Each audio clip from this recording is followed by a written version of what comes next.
Hello friends, welcome back to my channel, and if you can hear my space heater, I apologize. It feels very good and I don't want to turn it off. So in today's video, I will be reading 3 mafia romances. 2 of them are going to be by the same author, but this is kind of my chance to catch up on their backlist that I haven't read yet. And I actually have gotten 25% of the way through each of the books that I'm going to read. So first up we have The Devil of Dublin. This is an Irish mafia, and in the beginning of the book, in this first 25% mark, we follow the hero and the heroine when they are kids. The heroine is visiting, it starts off with the heroine visiting Ireland after the death of her grandmother. She meets him. He lives in I'm assuming some sort of like orphanage that's run by the church, and his mother abandoned him, and he's very ostracized by his town. They call him like the devil's spawn. They say that he is the offspring of the devil, and he's beaten by other people and the like fathers of the church. They start off like playing games, and then we follow through the years when I think the last update at the 25% mark is when they're 16 and they have like an intimate moment together, and then we flash forward I think 6 years or so, and that's where I left off. All I know is the hero is going to eventually become part of the mafia. I was not super thrilled by the kids chapters.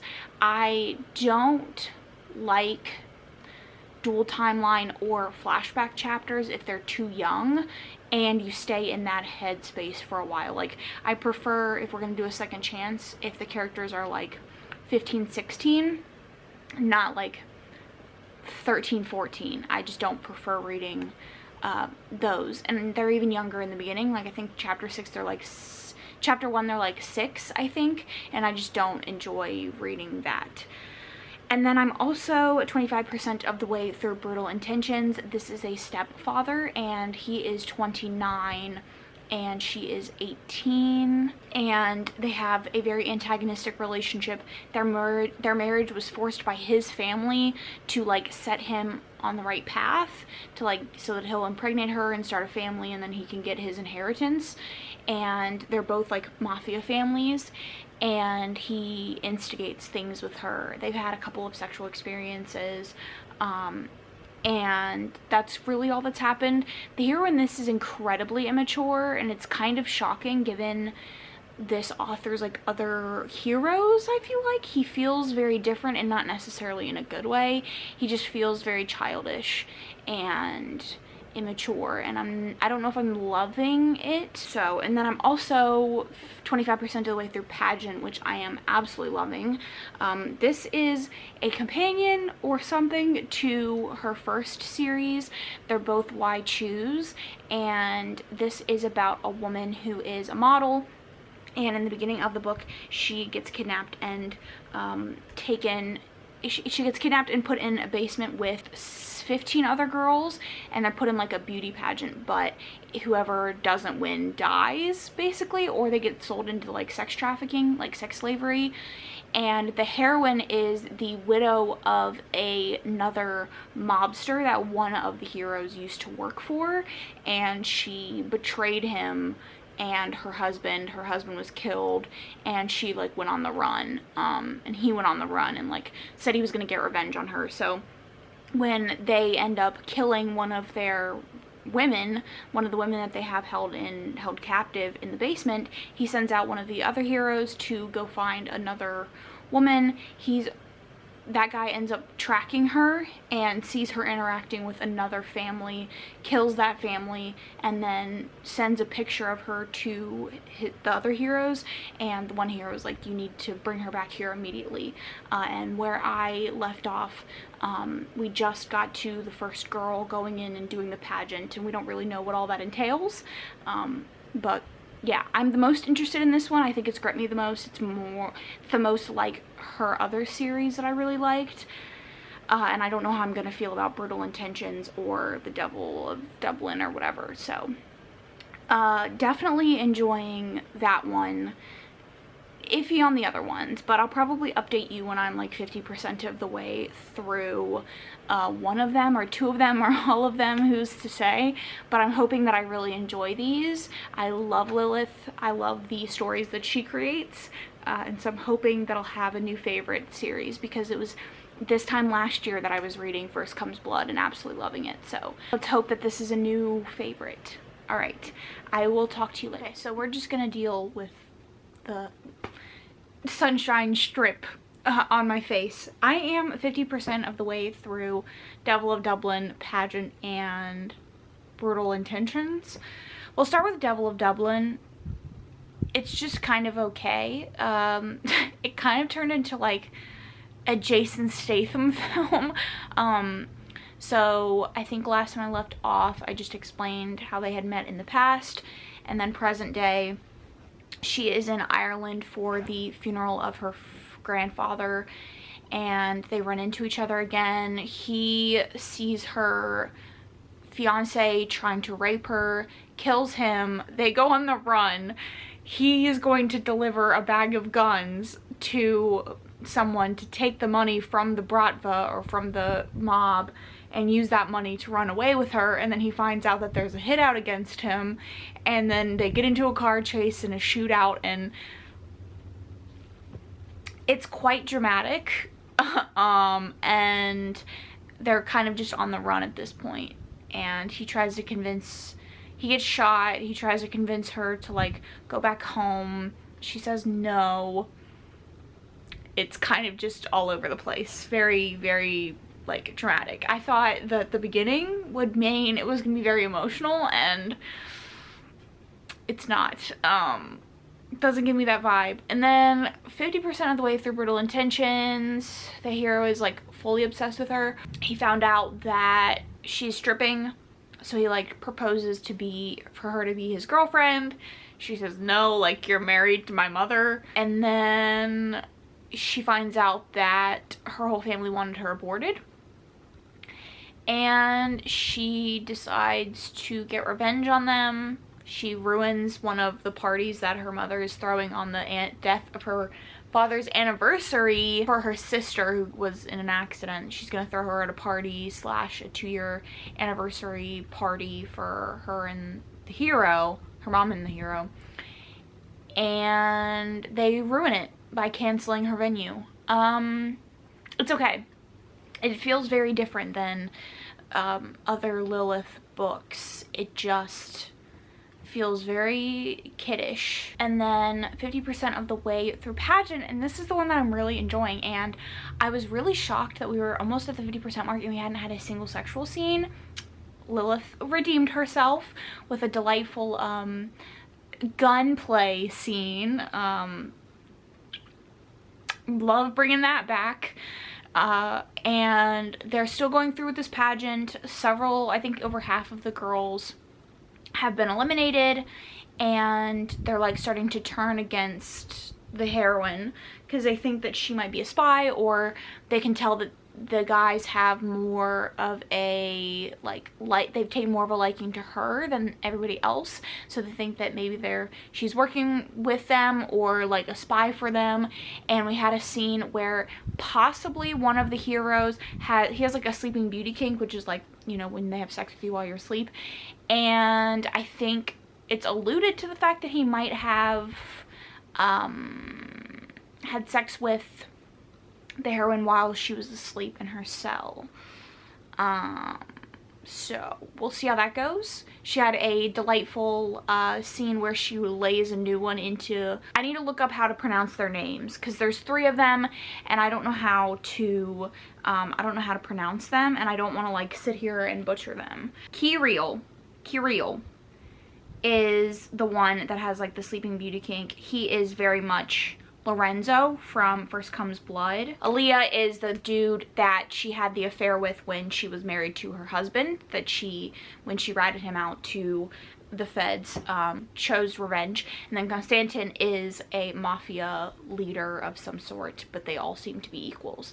But he's the one that's having this pageant to get a wife. Yeah, it's delightful, enjoying it the most out of all 3 of them, and it'll probably be easy 4-star, possible 5-star, but I don't see it being, I think it's going to be a lot more slow burn than the first one in the First Comes Blood series was, because I mean at the 50% mark we just had our first sexual scene, and like she's still involved in the pageant, so I mean she might be involved in the pageant for the whole 311 pages for all I know. So I'm gonna update you again when I am done with one of them. I'm really trying to savor pageants, so I'm like waiting till all I've read the other ones, but like Devil of Dublin I just don't really enjoy reading, so I'll probably try to finish that one first, then Brutal Intentions, then pageant, but we'll talk. Okay, I finished all the books that I wanted to read for this video without updating you. Okay, so first up, Devil of Dublin. I ended up giving 3 stars. This was an odd book because I feel like it was 2 different tones. First off, it was like this fun, upbeat, crazy shootout, like action movie mafia story. And then it was also like deeply emotional about trauma and PTSD. Like it was just a bunch, it was just odd. It was just a weird dichotomy. And I don't necessarily think it worked.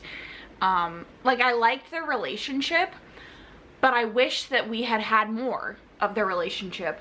And then when we were getting more, where it was like 3 weeks have passed, that's another thing. It was like 3 weeks have passed and we spent the whole day in bed.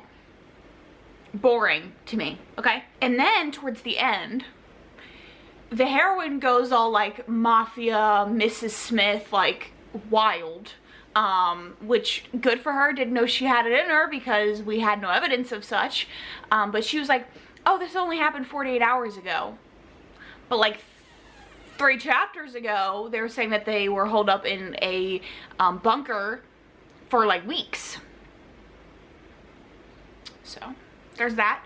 But I mean, this is just like a very, very mafia, very thriller like very like action movie-esque romance. And I just wish that it had been one or the other, that or, you know, the emotional side. Because I was missing some of the emotion. Like I felt like we were getting there, like we would start, and then I felt like I was lacking. So that was 3 stars.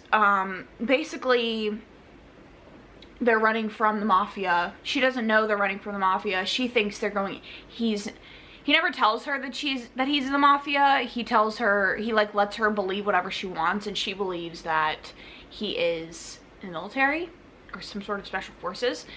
And then when they're on the run, she's like, oh, you're going AWOL from the military, and he just like never corrects her until the end when she finds out the truth.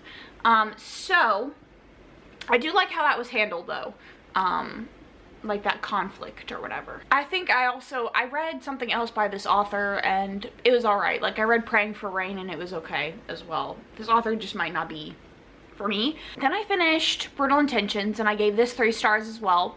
Lowest I've ever rated a Lilith, and I just didn't really like this. This felt like every other mafia story I've ever read, which is just not what I come to expect from her. She always just has these wild, crazy, fun, interesting stories, and this was like truly just about, it was truly just like a stepdad romance with like mafia elements at the very, very, very end.